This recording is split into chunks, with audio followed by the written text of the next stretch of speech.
Hey everybody, I'm Emily. I'm one of the designers with the Quilted Cow, and today I am here to show you how to make the Helpful Heifer Wicked Cute pouch. This super cute pouch has some zippers and some vinyl in there, so we're going to work with zippers and vinyl today. And it's a beautiful little pouch that you can keep odds and ends, notions, sewing items, jewelry in there, whatever you need to take wherever you need to go. And it folds up and gives you a little carrying strap so that you can carry that around. First, though, I'd like to thank our sponsors. We've got Husqvarna Viking Machines, the Creative Grids rulers, mats, and cutters, and also Wilmington Prince Fabrics.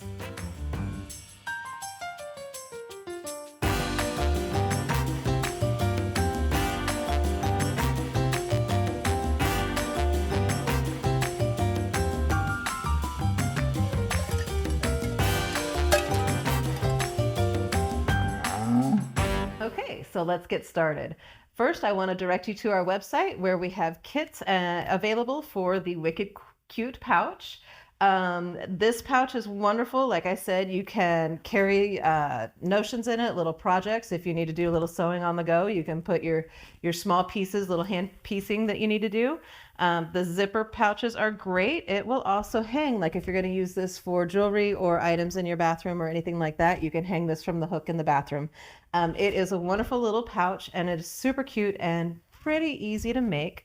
There's a few steps though, so make sure that you get everything gathered together that you're going to need before you get started. So what I'm going to start with is I've got my main piece A, and I have fused fusible fleece to that. And then you can quilt it or not. It's up to you if you want this quilted. If you don't want to quilt it, don't worry about it. It's not a problem. But I went ahead and did just kind of a large crosshatch because I think it looks kind of cute underneath of that vinyl there. So like I said, it's optional to quilt it. Once you've got that quilted, you're going to trim it to the size that it says in the pattern, and then go ahead and set that aside because we don't need it quite yet. So we're going to work on getting the rest of this pouch together and getting these items together. So we have some border strips and we have some zippers. And what we're going to do is we're going to attach our fabric to the zippers. And when we do that, we do need a zipper foot. So make sure you've changed over to the zipper foot on your machine. But what you're going to do is you're going to center the fabric on your zipper. And it doesn't matter which side you do first, but we're going to do this on both sides of the zipper. So I've already done this to both of my zippers. And then I want to make sure also, whenever I do this, that for the second piece especially, that I get it pretty even with the fabric that I've already put on there. If you don't get it even, then you're going to be kind of messed up later on. So, because we don't trim this fabric down or anything. So go ahead and make sure that your fabric on the sides is even, and then the raw edges are even with the top of the zipper. I'm going to put a couple of clips on here, and then we're going to head over to the machine that I've already put the zipper foot on, and we're going to sew this down onto the zipper. Then I've got that set. So the next thing I'm going to do is I'm going to press this open. And this is the only time that I actually use the iron whenever I'm installing the front part of this pouch. And that's because later on we're going to be working with vinyl, and you do not want your iron to be touching that vinyl because it will melt the vinyl. So other than the handle and the loop, this is pretty much the only time during the construction of this that I use the iron. And I just lied to you again because I use it for the binding part too. But get that pressed down nice. And if you want, go ahead and press from both sides. So that's nice and flat. And now I'm going to go back and I'm going to stitch 1/8 of an inch seam, top stitch 1/8 of an inch seam down that just to get it to lay nice and flat. Okay, so now I've got that finished, and I've done that to both of my zippers. I've got the fabric for both of my zippers. Now, whenever I go to install the vinyl, what I'm going to do is I'm going to have the zipper opening on my left. So you'll notice that the vinyl piece is going to be installed to the bottom of that zipper, and the zipper tab is going to be on the left side of that vinyl piece. You can do it on the right side, you can do it on the left side. I just like to be consistent with it so that the zippers will close on the same side of the bag as each other. So just make sure that you've got the zipper tab on the same side on both of those vinyl pieces. So the first thing I'm going to do is I'm going to go ahead and attach one of the vinyl pieces to the bottom of the zipper. I've done that already with my small vinyl piece. And then I'm going to show you how to do this with the larger vinyl piece. So I'm going to take this piece of vinyl and then I'm going to line up the raw edge with the bottom of my fabric that's on my zipper with the top long edge or one long edge of the vinyl. And then I'm just going to clip. And right now I'm clipping so that whenever I sew this on, I'm actually going to sew it with the vinyl on top and the fabric on the bottom. For me, that's easier. That way it doesn't stick to the metal on the bed of the machine.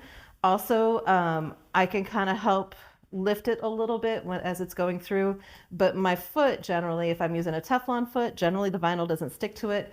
Or if I'm using my 1/4 inch foot, for the most part, it doesn't stick to it, but I've learned that sometimes it does. So if you need to, we're going to switch over to a Teflon foot on our machine. We're going to take it over. We're going to sew a 1/4 inch seam allowance all the way down that one edge.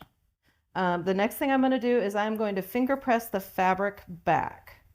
So I have that fabric here. I am not going to use my iron. The iron will melt the vinyl, but you'll notice now you'll see that edge of the fabric there and the vinyl is up towards the zipper. And I'm going to go ahead and I'm going to top stitch down here about 1/8 of an inch to the inside of the fabric. I got that part finished, and like I said, I top stitched from the bottom of the piece because that's the way that the vinyl wanted to lead under the machine, and that's okay. So however you need to get it done, you get it done.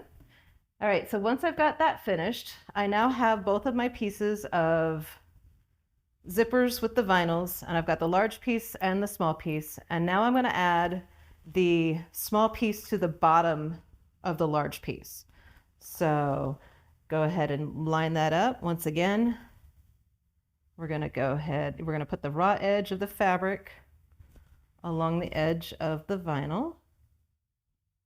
And I'm just kind of feeling this as I'm putting it on there because the vinyl is a little bit difficult to see. And I am clipping. Please do not pin the vinyl. This is the time whenever the clips are going to be necessary. The reason for that is that if you pin the vinyl, that hole never closes back up. So you want to be careful that you are clipping. And also whenever you're sewing, if it messes up a little bit, and it's done that on me a time or two where it kind of messed up and I had to take the stitches out of the vinyl, it did leave the holes there, but luckily I was sewing pretty much over the same spot, so those holes are not shown. But if you get too far onto the edge of the vinyl and you put holes in it, those holes are never going to heal up. So make sure that you clip instead of pin. Now, once again, I'm putting the fabric on the bed of the machine to help the vinyl to slide through using my Teflon foot and a 1/4 inch seam allowance. Okay, so once you've top stitched your piece down, you're going to unzip your zipper partway. It's important at this point that you unzip your zipper partway. And you're going to take your border pieces, your side borders, and you're going to add those on. Now, you may notice that depending on your seam allowance, you may have quite a bit of vinyl left over at the end. Whatever you have, that's okay, because these side border pieces are the correct length. That's the length that you're going to want them to be. So if you want to end up trimming off a little bit of your vinyl, then you just make sure that you line everything up at the beginning, at the top. If not, then you just center it as best you can. Just make sure that both of them are at the same spot on the sides of your panels. So once again, make sure that you use your clips, and you're going to clip these together. One of the things that I like to do is clip at the beginning of where this open zipper piece is, and then clip behind it here so that whenever you do sew it together, it's holding that zipper closed where it needs to be. Now, I do have a lot of threads here. I'm not really worried about it. Those are going to get trimmed off here in just a few moments. Once you've done that, once you've sewn this border piece down the side, and you're going to do the same to this side, and sew a 1/4 inch seam allowance all the way to the end. Next, we're going to go ahead and trim our zippers. So double check, make sure that before you sew that border on that you have unzipped your zipper so that the tab is in between the border pieces. If it's not there, you're going to need to do a little bit of ripping and make sure that that tab goes in between the border pieces, because otherwise you're not going to be able to unzip your pouch whenever you get it finished. So you'll notice here, I have my tab in between the border pieces, and now I'm going to go ahead and trim off my zippers, and I'm going to use this opportunity to go ahead and trim off some of these extra threads that I want to get rid of, just to clean that up a little bit. So take my ruler, and you can use a ruler and rotary cutter. Some people don't recommend this. I actually don't mind using the rotary cutter over the zipper, mainly because I don't just zip over it. But if you are pretty particular about that, you use a pair of scissors. But take your time over that, and that way the blade will go in between the teeth of the zipper. You don't have to trim exactly even with the side of that border, because we're going to open up this border and it's going to cover that up. So I'm about 1/8 of an inch to the outside of that border, or right next to the border. Like I said, it doesn't have to be perfectly straight. It doesn't have to be straight up even with it, but that's gotten rid of some of those extra threads that I don't want.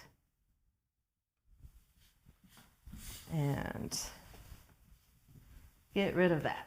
Okay, so once we've got that, we're going to finger press this open. And once again, with our Teflon foot, we're going to top stitch that down. And we're going to do the same thing to this side, and we're going to top stitch down this way. So I'm going to take this to my machine and go ahead and top stitch that. All right, now we're going to do the same thing to the other side. So we've got our side border pieces on. I'm going to go ahead and just close the zippers just to keep everything kind of nice and flat. And now I'm going to add the top and bottom borders to this. Now you'll notice that I do have some vinyl. I don't know if you can see it, but I do have some vinyl at the bottom of this border piece. And the reason for that is because my seam allowances are a bit scant. They're, a little bit less than 1/4 of an inch. So once I get this on here, then I'm going to trim it down to size that I need. So that's not a problem doing that. So what I'm going to do is add this bottom border piece on here, right there, and then the top border piece is going on here. So I'm going to clip these on, and whenever I sew on the vinyl side, I am going to put the fabric side down again so that I have the fabric on the bed of the machine. It likes it better. Now we're going to do the other side, the top border. And I do like to go ahead and clip my threads underneath of the vinyl because you may see them. They may try to poke out later on. So you may see those a little bit here and there. Take care of those. All right, once again, we're going to go ahead and finger press this down. And we're going to top stitch this 1/8 of an inch from the edge again. All right. So it looks like I have a piece of thread that decided to go on the wrong side. Let me get a couple of threads trimmed. And then we're going to be ready to add this to our main piece A, that quilted piece that we started with in the very beginning. We're going to get this added onto that. And I will show you that it's going to go perfectly on here. Now, one of the things, like I said before, my seam allowance is a little bit on the scant side, so I may have a slightly larger piece here than on the other, or than like the vinyl piece, the vinyl and zipper piece is slightly larger than my quilted piece. So what I'm going to do is I'm going to take a few moments and go ahead and trim that down. And the reason for that is because whenever we put this on our backing piece, it's going to be so much easier to go ahead and have that nice and trimmed down. Now I'm going to get rid of a couple of the extra bulk here on the side so I can put my ruler here. And I don't know if you all can see it very well, but I've got a little extra here, a little on the bottom, a little on the top. So we're going to go ahead and just clean that up. I can get it all done in one swipe of the rotary cutter. So that didn't take too much off. It's just going to shave a little off. Try to work my way around this without disturbing too much of where everything is placed. I barely took off anything right there. And one more side. So the reason that I do that is that whenever we put the backing on, we're going to do a turned binding. And so what that's going to do is we're going to be nice and square and even for our turned binding to go all the way around. So now that I've got that done and everything is the same size, get this cleaned up a little bit. We're going to go ahead and top stitch at the top of this, on top of where the 1/8 inch top stitch is on the bottom of the big vinyl. And what that's going to do is it's going to divide our pockets for us. So we want to make that division. Now, if you want to go directly in the middle of this little fabric piece, you can do that. You can put this top stitch wherever you want it to go. I just like for it to go ahead and go right on top of that top stitching, and it kind of hides it a little bit. So let's go ahead and do that. So I'm going to line it up as best I can with where I want that to go. I almost forgot. I do need to do something before I top stitch that. And what I'm going to do is I'm going to baste this all the way around so that it holds it in place while I do that top stitching. It's going to make my life, and it's going to make your life even easier if you go ahead and do the basting before we top stitch. So before I get to basting on this, I'm going to go ahead and clip it. That way it holds everything where it should be. All right, so now that we've got this basted down, now we're going to go ahead and sew the divider between our two pockets. Like I said, I like to sew directly on that top stitching that I did next to that bottom of the top vinyl. You can put your top stitching wherever you want to divide your pockets. All right, now we have finished the inside part of this Wicked Cute pouch. So we are going to set this aside, and now we're going to work on the backing. Now, one of the things that we need to have for the backing is the handle and loop. And I told you earlier that we weren't going to use the iron for any more of this front part, the vinyl part, but we are going to use it for the handle and loop. One of the things that you want to make sure that you do is you're going to have your handle and loop fabric, and the first thing you're going to do is you're going to press it in 1/2 inch on the short ends and give that a really good press. And then the next thing, we're going to press that in half and give yourself a nice center crease. Then open it back up and let all those raw edges go inside. So each of the long edges, each of those long raw edges are going to go to the inside. You're going to press those down and then press it in half again so that we've got this nicely enclosed handle and loop fabric. And then top stitch all the way around all of those corners right there. So make sure that you do that. Go ahead and give it the top stitch. And now we're going to learn how we're going to place that on our backing fabric. So the placement on the backing fabric. So I've already got these two placed so that you can see where they went, but I'll tell you how I did it. The first thing I did was I folded my fabric in half lengthwise to find the center of my fabric. Now, if you don't want to do that, you can always use your mat and lay it on your mat, figure out where the center of the fabric is, but it's pretty easy to just do a quick finger press of your fabric in half. And then once you get that, you're going to take the top one and you're going to grab your longer, which is the handle fabric, and we're going to position that one. The handle is going to be 1 inch on each side of the center mark, 2 inches down from the top. So I like to go ahead and position the top edge here, and I've got my center mark here. And so I've got my top edge just along one of my ruler lines, one of my grid lines on my mat.